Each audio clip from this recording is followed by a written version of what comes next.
Hello and welcome back to The Gist. I'm your host, Chris Vetrano, here every week to break down all the things happening in pop culture and chat with the people that bring it to life. You know today's guest from her roles in the CW's The Flash and the hilarious short on HBO Max Coffee Shop Names. Plus, you'll get to see her this fall star opposite Schitt's Creek star Emily Hampshire in Hulu's horror comedy Appendage. Please welcome to The Gist writer and actress Kausar Mohammed. Hey y'all, what's up? Happy to be here. Thank you so much for being here. You do so many things, and I want to try to cover as many of them today as possible. But I first wanted to start by just chatting about Appendage, because I know that it was just screened at South by Southwest. So tell us a little bit about the film and then what we can expect to see this fall on Hulu. Yeah, absolutely. So it's a horror with elements of horror comedy. It's the idea of anxiety within a young up-and-coming fashion designer physically manifesting, which is super relatable because anxiety is something everybody deals with. So I play Esther, Hannah's best friend. I'm also a fashion designer, and our friendship is sort of what guides the film along the way in terms of pushing things through and making things better. So it's really fun. I love the role. Esther's kind of Hannah's foil in some ways, more easygoing, but also has her own things happening. But it's ultimately their friendship that pulls things out and keeps things going. I love that. And I always love the genre of like horror comedy, because I feel like sometimes like the horror movies, it's like the gorier, the better, and the spookier, the better. But I love when there's like the comedy element of it, because it just makes it like so much more enjoyable at least from my perspective. Me too. And I think also like for me, I think Jordan Peele said this once or something along these lines of like, they almost follow the same beats. Like it's either you're, building up to a scare or building up to a laugh. So that's why I love horror comedy so much. In fact, when it's writing, the only thing I'm either writing is like comedy or horror. So they naturally kind of like sometimes, blend into each other, into their world. So I love the genre. And I think it's like a golden age for not only the horror genre, but horror comedies right now. We're seeing amazing, hilarious ones in ways we haven't seen before, from like The Blackening to like Bodies. So I'm here for it. Yeah. And I want more of it. And Appendage too. Appendage coming out in the fall on Hulu. Yeah, no, I definitely will be checking that out. I'm a big Schitt's Creek fan, so I know Stevie or Emily as Stevie. And were you a fan of that show before starting to work with her? And what was that kind of like? I mean, the show's iconic. It's so funny. Yeah. Ensemble cast, and Emily is amazing as Stevie and also as Claudia in this film, and really brings a really dope. I'm not going to give away too much, but a really good performance that is brilliant. It's brilliant. And the whole cast is brilliant. Yeah. Hadley Robinson, who plays Hannah, she puts it down. And if anything, just go see it to go see her amazing performance. She's brilliant. Yeah. Well, I love seeing like, Emily was kind of like the side character, didn't get as like much attention as the kind of the four, but so it's great to see like her doing this kind of like starring role post Schitt's fame and all the popularity that it had. So that's awesome. Well, and I obviously also know that you're on the CW's The Flash. And so I'm going to admit it, I'm not a big superhero comic book person, because I feel like you're either one or you're the other. Like there's no in between for these fans. Yeah. It's 1 or 100. I totally feel you, Chris. I feel you. Yeah. So I'm dying to know kind of like what it's been like kind of being in that universe, because like I said, these diehard fans, they also are very opinionated. And so what's that sort of been like to be part of that world and kind of interacting with that fan base?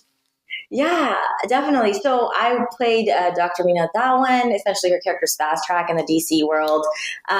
What's awesome is that actually in the comic, she's a South Asian superhero, which is dope because we don't see that. There's like Miss Marvel on the Marvel side, and then I guess we have Meena Dhawan on this side, which is cool. And I'm maybe there's others out there too, but I am also learning into the superhero world. So it's great for me too. So any fans out there who know more than me about South Asian superheroes, let me know. But it's been fun. I was on season 8, and they just wrapped their series. So, but it was, I mean, I think it was like it was over 10 years of making The Flash, and it's such a beautiful team and cast and crew and such a well-oiled machine. But being a part of that, little part of that legacy, I think is so special to me. And to play a superhero, I mean, to have the super suit and all that, and you know, those fake powers, man, those fake powers. It makes you wish that you had them. Right. I would love to be able to run around the world in like a millisecond. Yeah. You know? If you could have any of the superpowers though, what would there be one that you would be like, I need it? Okay. Of my characters, or just like in life? Just like in life. In life. Okay. I would definitely go for teleportation.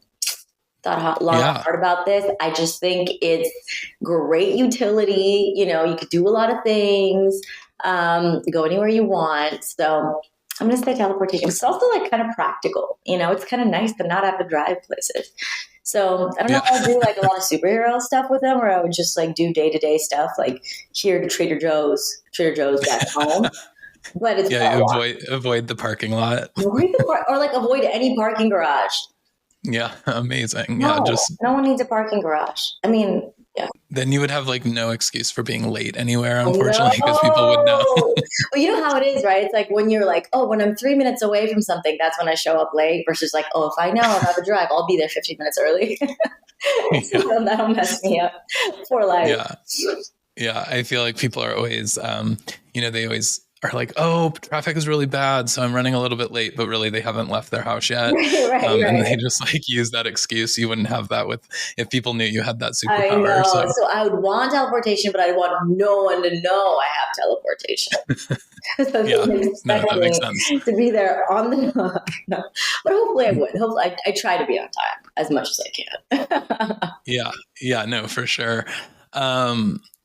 Speaking of kind of like things that you wish that you had, I would love to know, is there a role that either like you went for and didn't get, or is there a role that you've seen in a movie or, a TV project that you're like, oh, I would have nailed that? Oh, that's fun. Well, okay.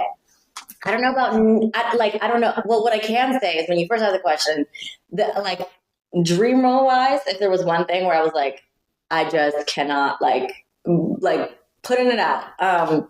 So you know how you were like, like you can either be in the world or you can't be in the world. That's Harry Potter. I'm 100% in, 110% in, 50% in. So my dream role would be Helena Bonham Carter's Bellatrix.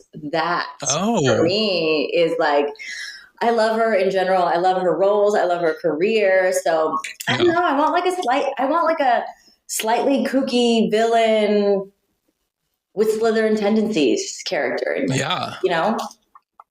No, that sounds perfect. I mean, I whenever I've taken the online quizzes, I always end up in Slytherin. So I feel like I have that. Yes. So we can we're family then. Yeah. And I'm also a Scorpio, and I don't know if that's like sort of part of that. A Scorpio Slytherin. Chris, I never thought about that, but 100%, I bet you all Scorpios are Slytherin. I feel like that might be the case. I'm from Scorpio, but it's fine. I have like 0 Scorpio in my chart.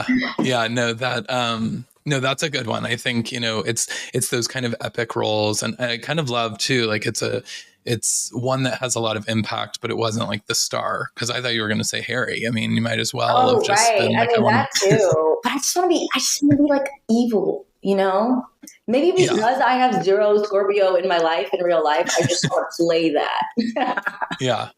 Yeah, see, I need to like probably be the Harry, or like be like a little bit of the nicer one. Because then it's not acting, Exactly. No, I love that. Is there other sort of pop culture influences that you fall on that sort of either made you fall in love with this as a profession, or that you're always like, that's my go-to as like my favorite movie or my favorite pop culture moment that just makes me tick? I love this question. It's funny. Like, I haven't actually thought about that. When I think about it, it's like so random and so small, because growing up, like, we didn't really have cable. Like when in my youth years, It was Right. like Rugrats in Spanish on TV, and then California Music Channel, where I'd watch like bootylicious music videos, like from the office. So that is prime and very important to me. But I think Yes. like random things that I picked up is like Mr. Bean. I love Mr. Oh, Bean. I think it's so funny, and just like the physical comedy to me is always just like still makes me die laughing all the time. yeah. So I think that, and I remember it's like I almost remember like pivotal sketches, like Stewie from Mad TV too. Like, do you Hmm. remember that Yeah. sketch? She's Uh-huh. like Stewie. That for me, I can watch it and still die laughing. Mad Yeah. TV. I don't even know where I saw Mad TV or where I came across it, but there would like that and the Gilly were just so formative to Hmm. me.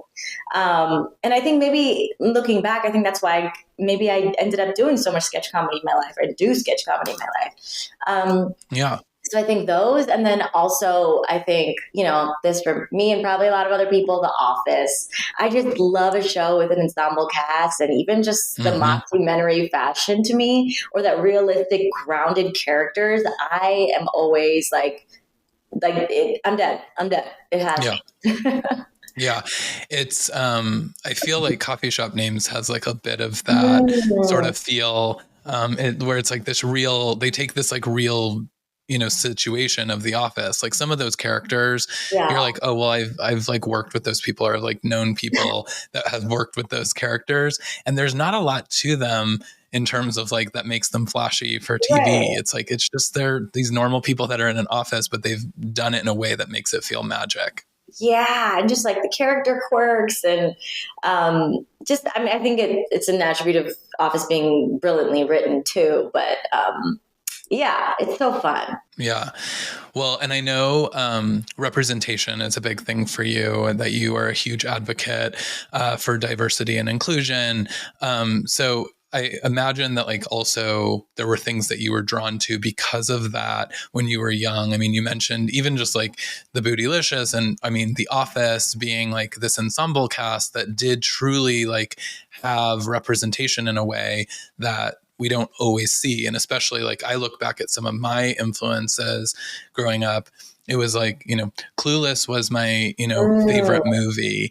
And I loved that movie. And I feel like it was formative in so many ways, but it was also this like LA, and you had Stacey Dash, and you had a right. little bit of a mix of things that made it feel like, this is what people really look like and really are doing. And in the 90s, like how they dressed, or maybe a little bit amplified, but then I look at things like a 90210 or something, where those were such big Saved by the Bell, and you didn't have as much of that. Yeah. And so I'm curious, kind of like, is that something that you look back on from like the past that you're, really trying to like help bring that to the forefront now? Yeah, I think for me, we've had strides in representation. We still have so much more to go. And I Yeah. think a lot of the times it's like, okay, even if we're having diversity on screen, are we also having it behind screen? Are we having it from an exec level? Are we having it from a studio level? Is it all around? Because I think to me, Right. that's when true brilliance and authenticity gets to shine. So for me, that's what I get excited about. And also just decentering the white straight male gaze, how often and historically media, storytelling, everything, Hollywood has been based off of identifying and empathizing with stories around the straight white male, which is like, okay, cool, great.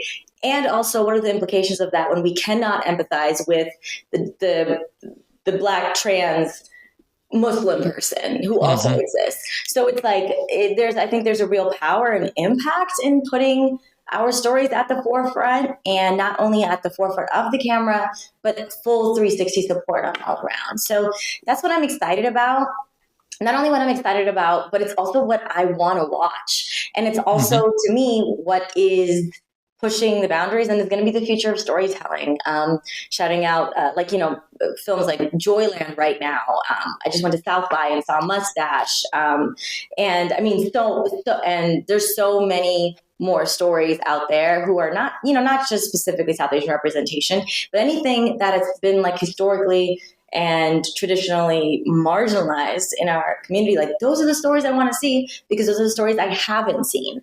So I Right. think from in a very, not only important to equity and inclusive way, there's also that aspect of it does save lives when we can empathize with main characters who don't look like ourselves. And I think there is market and money behind it. I mean, to be made behind it. Do you feel like being in Hollywood, like there have been times where you feel like you've been passed up because of the color of your skin or your sexual preferences or any of that kind of thing? Or do you feel like we're starting to make strides in the right way? I mean, I know you said there's a long way to go, but. Yeah, I think a mix. Also, I feel like it's this mix of, okay, I also want to shout out all the brilliant like elders and community leaders who came before me that really paved the ground to be for me to be able to say, hey, we've made strides, from Cal Penn, from Mindy Kaling was putting her work, from one of my mentors who I love so much, Fazia Mirza, who's another queer Pakistani Muslim woman. It's the work they've made where I can step and be like, okay, I feel like I have more choice now. But I think it's also been a progress. So, when I first started acting, it was my access to roles were like co-stars, so one-liners. And those would stereotypically be like Muslim woman in hijab. Those would stereotypically be Muslim woman in hijab. And oh my God, also Muslim woman in hijab. So those were the roles that I had access to. And I am Muslim, but I am not specifically a Muslim woman who wears a hijab. And shout out to my Muslim sisters who do. I want them to get that role. And I also want me to be able to get a role that, that it's like that I, to just open up our ideas in terms of what Muslim means, because it's those stereotypes that end up holding us down. And so I feel like we've made strides. Current, and I think, but now that it's kind of gone past sort of like one-liners and, I'm grateful to have access to, larger roles. It is off, like even Esther, like that wasn't written in Appendage, that wasn't written South Asian specific or anything identity specific. So I feel like there's access, but I feel like what I often feel now is either not looking queer enough or not looking Muslim enough. I know times there's been auditions for Muslim roles, but it's like in the past, not recently, but in the past where it's like a non-Muslim person will come and wear a hijab and book the role. Versus me, I'm like, I am not going to wear a hijab because I also want to open up the minds of these people who I'm auditioning for to know that, Muslim doesn't look one way. So I'll intentionally not wear one, but it'll go to the person who does wear the hijab and isn't Muslim. So, it's not an accessory. It is a sacred, beautiful thing. But that's just one example of many. And I want all kinds of roles. I want the hijabi role. I want there to be hijabi roles on screen. I want there to be nuanced roles. And I want the roles to be like celebrate our identity, but also just not have us put us in boxes. Yeah. Yeah. I mean, I think that The Little Mermaid has kind of been this sort of, hopefully it will be a moment in time that we look back and say finally, I mean, I know that it's getting a lot of the backlash for no reason, because they feel like Ariel was not supposed to have as dark skin as Haley does. She was supposed to be black. Yeah. They didn't want her black. Yeah. And, and it's like, we should be in a place where, especially for a film that went from animated to live action, that what does it matter? And why does that have to be even part of the story in any kind of way? And, I find the same, obviously being a gay white man, but seeing gay white men on movies and TV, there's so much where it's just so stereotypical, and it's disappointing when you see you want to celebrate these films and these projects that give gay actors an opportunity to be one in something mainstream and put their identity out there, but then it's almost sort of disappointing when you see that it's so far one way that it's almost crafting a story that continues to drive some of this commentary behind the scenes. And so I wish that we were in a place more where this was just more normal. I look at shows like Will and Grace, where Will is the straight gay man, right? He's the guy that just is your normal everyday lawyer. And I feel like we have so far to go there. And so that's why I'm so curious about what that kind of experience has been for you in being able to just show up at an audition or, be landing a role that had no sort of identity Yeah. pre-selected before they cast it. Yeah, I hear you on that, and the desire to see more and want more for our stories. So that's super real. And I think there has been more recent things where it's like, oh, it's non-identity related, and I'm excited about that. But I do feel like at the root of it is having diversity on all levels, like, from even the casting level, everything. It's like, so then at a certain point, it's like, it doesn't, we can lean into the identity if we want, or we don't have to. And that's what I look forward to. Just normalizing it. Absolutely. Well, you wear hats on both sides of the camera. Is there one that you prefer? Oh, that's fun. I think I go in waves. I think it's all also connected for me. I think when I'm acting or when I'm reading a script or analyzing a role, I'm thinking about the writing. When I'm writing, I'm also thinking about the character work behind it. So I feel like to me, it's a very similar muscle that I enjoy flexing. And it's almost like, okay, am I working on my arms? It's like, am I working on my arms today? Am I working on my legs today? But it's all still the butt. Yeah. So tell us kind of like what is next for you then. Yeah, so Appendage is coming out on Hulu in the fall. Also working on some projects that I'm really excited about that are currently in development, that are in the works. So excited to be able to share those soon, both from the writing angle and from the acting angle. And also just excited to just continue to be diving into the parts of the craft that I haven't. Like, I've been getting really into more physical roles, and like with that involve body and like different types of training. So excited for all those to be shared with the world soon, and more of that to come. Absolutely. And, how can people out there advocate for this representation? I mean, people not even in the kind of Hollywood entertainment space, like what can people be doing to either learn more or educate themselves? Because I think, as you said, it's so important that we start normalizing that. And so I'd love for your thoughts on that. Yeah. In terms of stories for Hollywood, I would say watch and support and pay for diverse stories. So for example, one thought that comes to mind is Joyride is going to be an Asian American, fully cast of females. It looks hilarious. If you haven't seen the trailer, have you seen the trailer, Chris? I have. It looks incredible. Oh my God, it looks so good. Yeah. And, it's like showing up on the opening night in full numbers makes a difference. When you know something is releasing, like actually like watching it that night, whether it is, other shows that are coming out and that sort of thing. When streaming it the night of, the numbers show everything.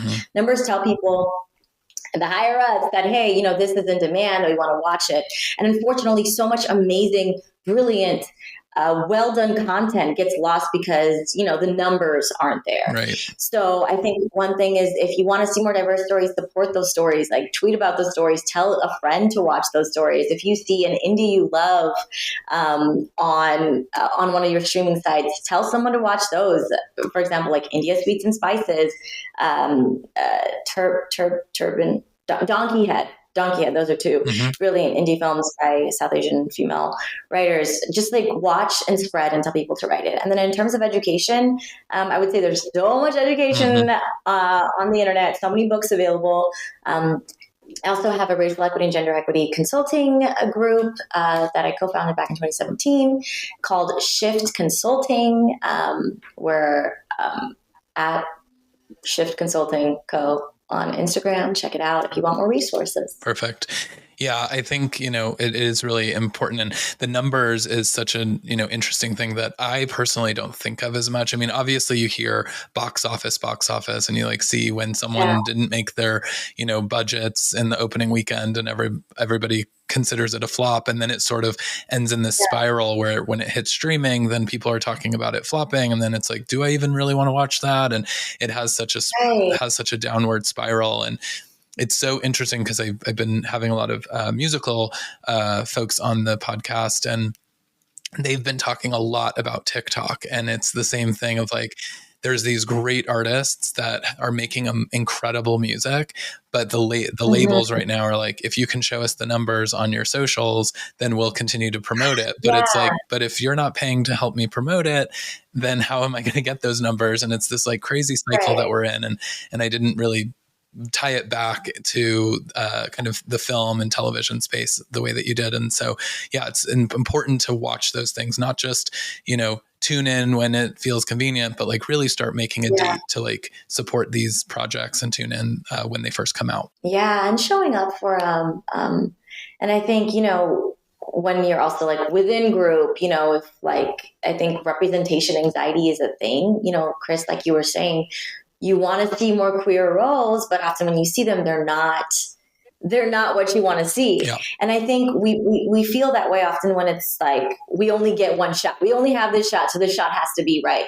And I feel like that's such a real thing. And also, how can we put that aside in terms of like, still showing up for the movie and still, giving it its upliftment, so that we get to see more of it. Yeah. We just need more. And then we need to, I want to be in a place where it's like, I don't like where someone in the community could make a shitty movie and it wouldn't be the death of our community. Totally. It's like, it always feels like we have one shot, and that's so unfair. Yeah.